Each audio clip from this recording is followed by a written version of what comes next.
the circle of 6-meter radius. Fly extremely fast. Okay, dog, chill out, what you feel like. So if I say, I think this would be a very generic output. Hey guys, in this video I'm gonna control a drone with an LLM, and to start things off I'm gonna show you this paper. So this is where I got the idea from. This is a paper from June 2025 from University of Southampton in Malaysia. That's pretty weird, but yeah, it's in Malaysia.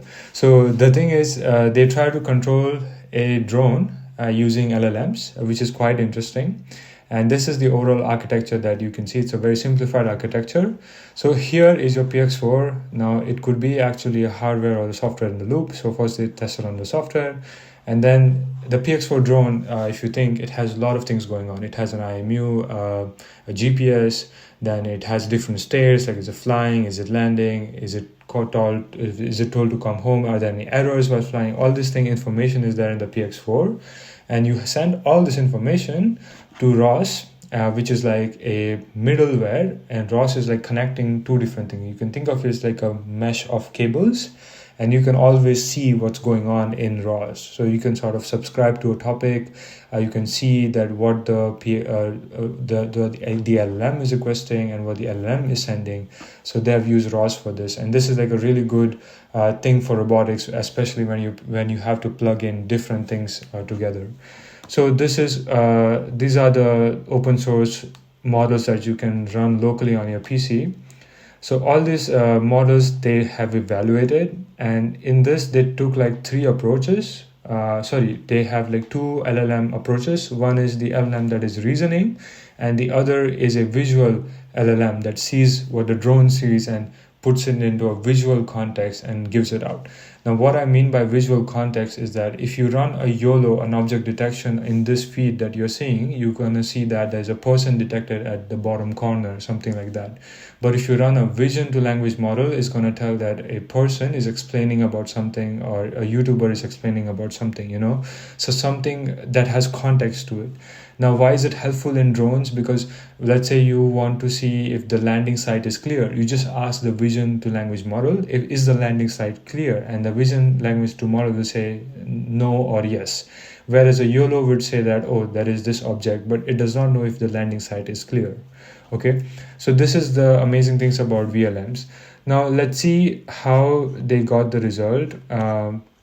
So this was their digital twin setup. So they made an exact replica in the simulation to test it out. And this was their cage where they tested it out. Now, if you look at this example, what they told, this is the agent drone. This is the main drone that is running the LLM.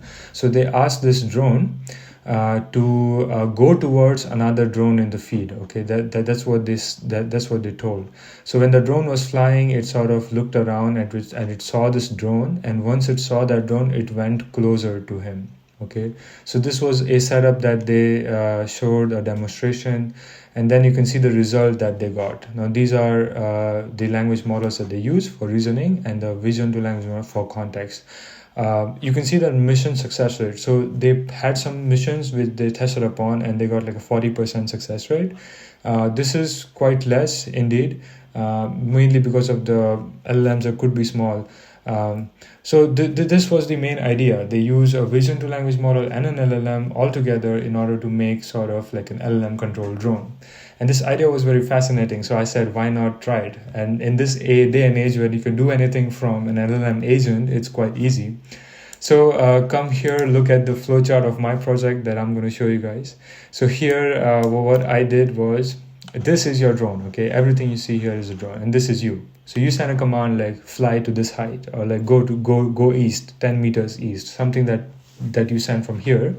And this is your drone, and your drone has a camera. This has a flight controller, and this is a companion computer. Now, companion computer is like a computation computer on a drone.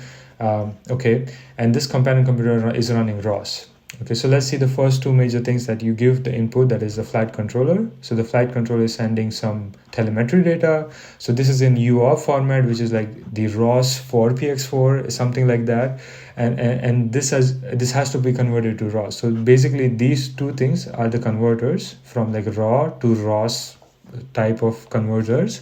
The camera is in simulation, so it's in a different format, so it's not like JPG or something else, so it has to be converted to ROS image that is to be sent for the YOLO. So let's first see the camera. The camera comes here, it is in simulation format, then you convert it into image, then it goes to the YOLO node where you do the detections, and then it is sent to the brain node. Now for the PX4, you have this telemetry data, that is how much battery it has, how much where is the GPS location, what is its speed, or which mode is it? Is it flying or is it landed? All this information coming here to the PX4 telemetry, and that's going to the brain node. Okay, so it knows now. The brain node is the LLM that knows about the state of the drone, what it sees, and it gets the user's input, like what the user wants to do. Now I say that take off and go at a height of 5 meters. Okay, so that is something that I tell. So then the LLM will check if the drone is a flying state or is it down. So then it has to arm it, and it's to go at a height, and then it's to look for people, all that. It has to go at that height. Okay, so the LLM will reason, it will make a small reasoning, and that reasoning will be in text form. That has to be converted, it's in a JSON form, my bad, and that has to be converted to a certain commands that the PX4 can send to that the PX4 can accept. Now the beautiful thing about PX4 is that Mavlink supported. Mavlink is like you can set a certain number of commands in text form, and they are going to control the drone. So you sort of have a matching table that sort of selects what the LLM says and all this. So this is sort of easier in my opinion, because what they did in the paper, they sent sort of coordinates. Yeah, they sent sort of coordinates to the agent directly from the LLM. Now, in my opinion, that's very helpful for let's say very small movements, but I thought maybe I just want to test this out. So I thought maybe giving the Mavlink command would be easier, would require less computation. So this is the overall setup. The translator then takes the reasoning from LLM and makes it into commands and sends to PX4. So this is how the setup is. I'm going to show you the demo now. So let's set up the demo. So it's a ROS project, so there will be a lot of terminals, but let me just call the simulation first, and then QGC. Right.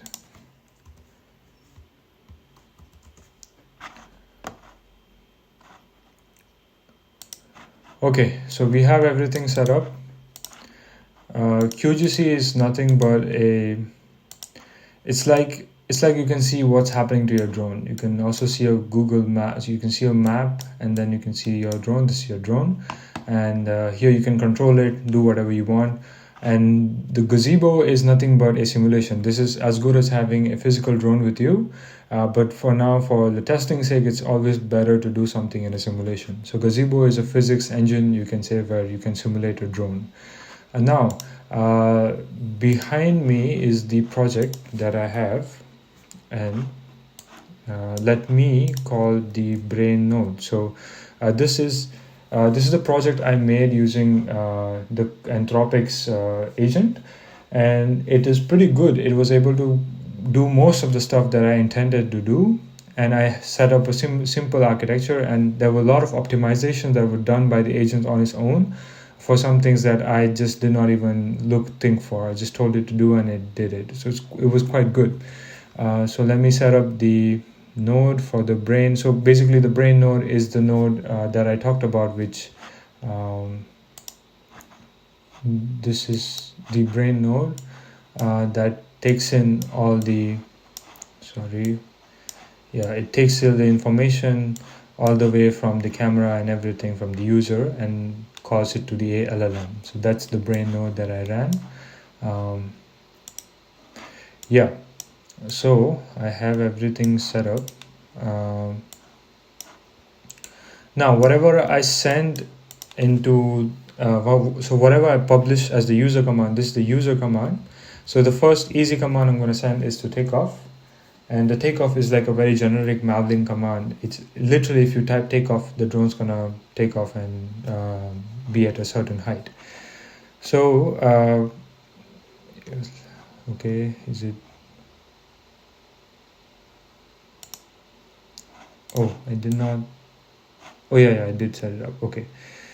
So yes, if you see what happened here was I sent the command to take off, and the LLM has its own reasoning. The drone is not armed and needs to take off.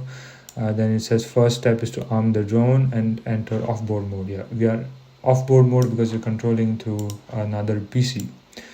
Okay, so this is your drone flying. I think the height is too big, right? It seems okay, the height is too big, so let's reduce the height. Fly at 3 meters above the ground, right? Okay, then it should now it's calling the LLM here, you can see, and this is going to my university server where I'm locally running the Quen 2.5 Alibaba's model. And yes, it has a reasoning that drone is armed and needs to fly at altitude 3. Okay, this is pretty good. Yeah, so it went to a lower height. So this is quite cool. You can send commands like this, but the thing is it's not it's not that cool, because if you know about Mavlink, that this is pretty much what you type in, and then let's do something interesting. So fly in a square pattern of side 6 meter. Okay,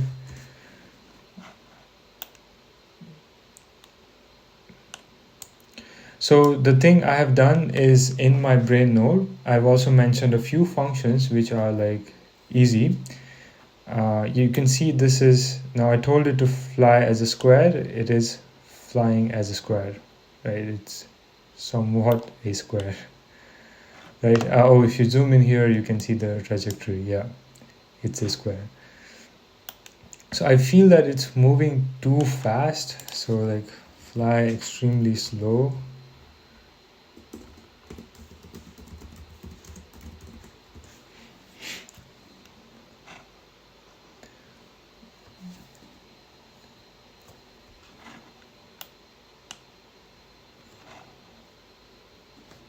Okay, I think it did not reduce the speed by much. It's still flying at a similar speed. Okay, then I will tell it some other command. Fly in an orbit in a circle of 6 meter radius.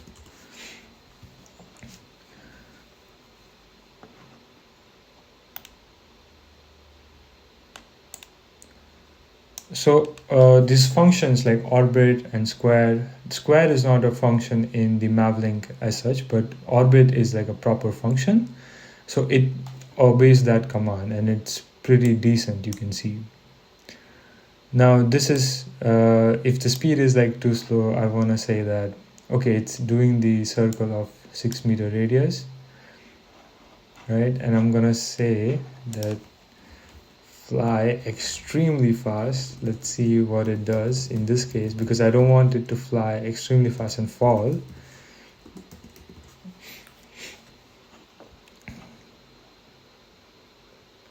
We can see the reasoning that the model is going to have. So yeah, the user wants the drone to fly extreme, setting the speed to maximum for faster movement. Okay, it did set it to maximum, and it's sort of going haywire. You can see here. Oh my god. Oh wow, I mean that's pretty fast, right? And it's not even completing the circle. Okay, chill out. Let's try some slang. Okay, dog, chill out. Let's see what this happens. Okay, okay, wait a second.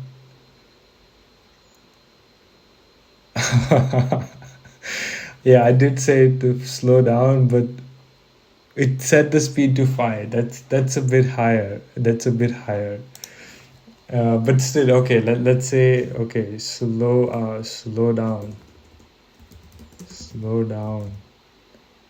like a lot.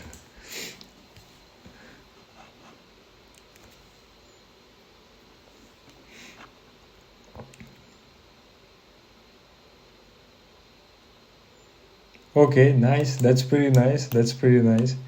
So you could see you could do a lot of you could do a lot of things with language, and just the drone obeys that. And but this is like the fun part.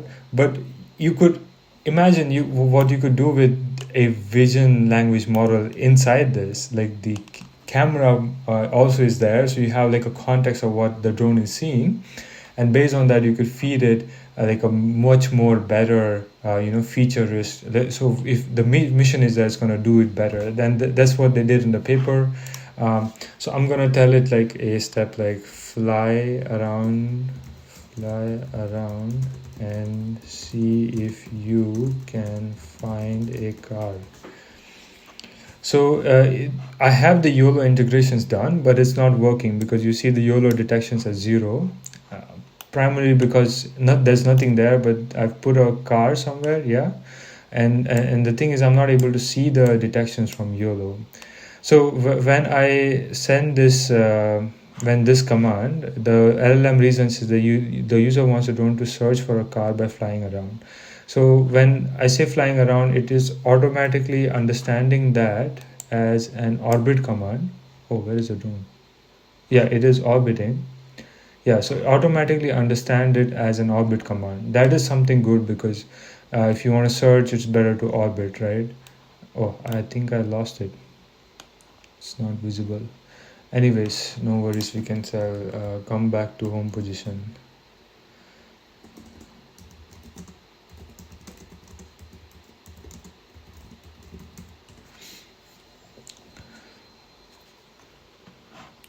So you could do a lot of things with this. You could test around, you could play a lot with the drones and also with the LLMs. Right now I'm using the 25 billion parameter model, I think, from Alibaba. And yes, you could also use something which is quite lighter. The thing that I realized is that the main innovation that you need to do is how you pass the input to the LLM such that it sort of understands the context. So you need to pass the last 5 commands as well in order to have a memory of what is going on in the mission. So this is it, guys. This is the setup. You can also tell it to let's say do what you feel like. So if I say, I think this would be a very generic output.